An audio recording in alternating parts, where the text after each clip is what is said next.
Question? Yes, you're on the Tax and Revenue Committee Yeah. there. What's your experience with regards to the tax and revenue with the state so far as economic development, bringing in corporations or providing tax incentives to corporations, and at the same time trying to generate revenue for the state? Right. Issues that you're up, We do those issues every day in the Tax and Revenue Committee. People come to us every day with one plan or another where they want some kind of tax exemption for some specific industry to do something with, which is all put under the title of economic development. Everybody's idea is that, if you just give me a tax exemption, it'll be economic development and so forth. What we uniformly do in there by policy in that committee is we take all those requests and we debate them and discuss them, and then we table them for further discussion. Every single one that comes in that wants money like that, because you've got to realize that if they come in and they say, I want a tax exemption, what that means is they're creating what we like to call colloquially a tax loophole. And a tax loophole then costs money to the Treasury, because that's money we didn't collect, we were collecting, and now we're not going to get it. And so we have to weigh the cost of that exemption against the benefit of that exemption. So if people come in and they can make a really good case about the payback on the exemption, then they have a better chance of getting the exemption than if they don't. And I can tell you that when people come in with these bills, some of them come in with very good documentation of what I call ROI. ROI stands for return on investment, and it's something in my business we calculate a lot. But what it says is that if I make an investment, how soon do I get my money back? Can I ever get my money back? And there's some things in government you can't get your money back for sure. But what's the payoff of making this investment? And there are tangible payoffs, like literal money. You get grocery receipts revenue, or property tax revenue, or income tax revenue, and so forth for government. And there are many intangible benefits. I'll be right with you, George. Many intangible benefits of in ROI, because it does some kind of a public good, for example. Right? We get more energy efficiency, or our children learn better, or our senior citizens are healthier because of it, and so forth. So there's a lot of factors to consider.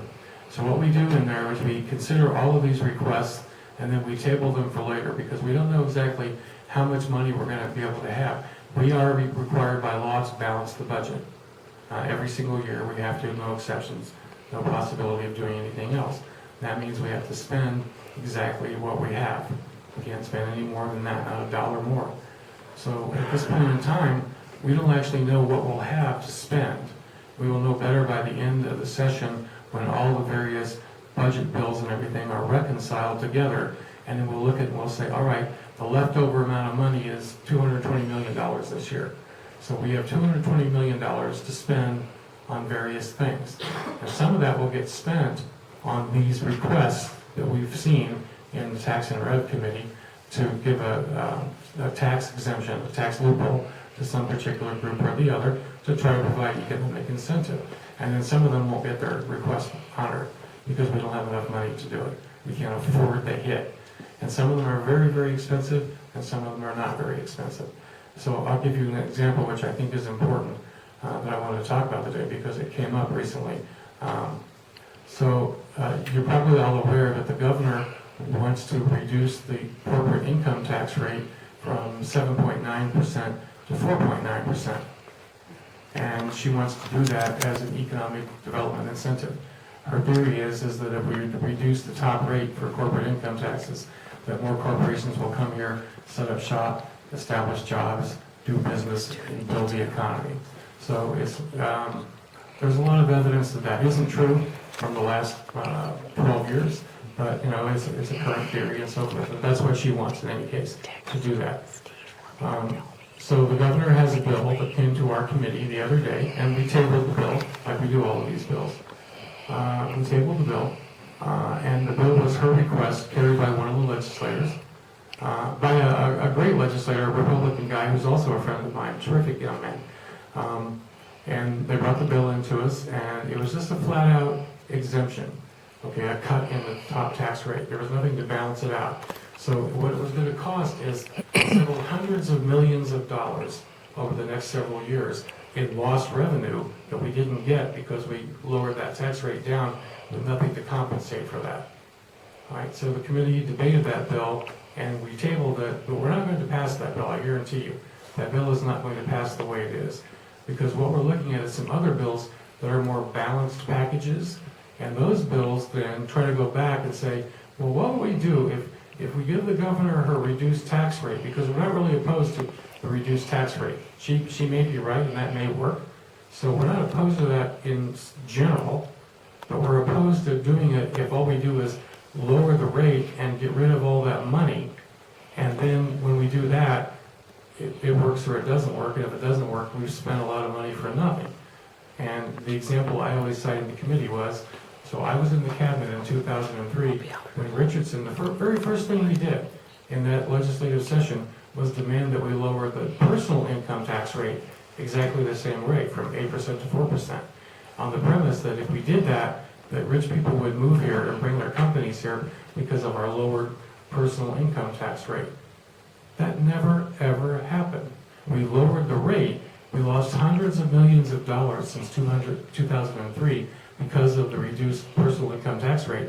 But you can't find any evidence that people moved here in any significant numbers and brought jobs or made jobs in New Mexico. And he was my governor. I mean, I worked for him. I was actually not very happy with him for doing that. And it did not work out. It did not happen. And so, but it was a casino bet. The casino bet is, I'm going to throw all this money on the table and hope that it pays off down the road. And all of you who's in the casino knows that more often than not, it doesn't pay off. And that one certainly didn't pay off. So I'm nervous about that kind of a bet. You know why? It's your money. It's my money. We're not messing around with somebody else's money here. It's our money that they're throwing on the table and taking the bet that maybe the whole thing's going to work out. So what we're looking at is some other bills are going to come by that are more balanced. And what those bills have, there are many, many, many loopholes in the tax code. All these special loopholes that give tax breaks to one special group after another special group. And of course, my special group is the light of your life, And my group I don't like and think should get anything is the group that you dearly want to get the money. Everybody is in favor of something. All right, so we have to decide and make choices. We have tons of those. We have, by best estimates, about $1 billion of tax loopholes every year that we don't collect the money on because we've deferred that collection for these purposes, economic development purposes, really. There's $1 billion. And some of them make no sense. They were given out, they're long since past their prime, they don't do anything for us anymore. We need to reel those back in and quit doing that. So the bills that are coming to us now are going to have bills that give the governor her tax rate reduction, and which is hundreds of millions of dollars, but they're going to be combined with the elimination of loopholes. And if we eliminate the loopholes, we can at least get towards balancing out that money. So the bill becomes revenue neutral. It doesn't lose money, it doesn't raise money. And we still get to try to get the benefit of reducing the corporate tax rate without having to cost the Treasury a lot of money. That is to say, cost all of us a lot of money. So those bills will be coming to us, and I'm pretty glad. I want to take a look at them and see which ones are likely to get passed, and I'm going to be voting on them in the Tax and Rev Committee. That's one reason I enjoy that committee a lot. I like this work, and I like working on those kinds of things. So it's important work to do. And once again, it's going to be one of those things. In the end, you may agree with, which way I voted on a bill or which way I didn't, but it is what it is. And it'll not because we didn't have thorough debate on the bill with all the members of the committee to come up with a conclusion about what would be the best way to go. So these are coming along, and there are economic development bills.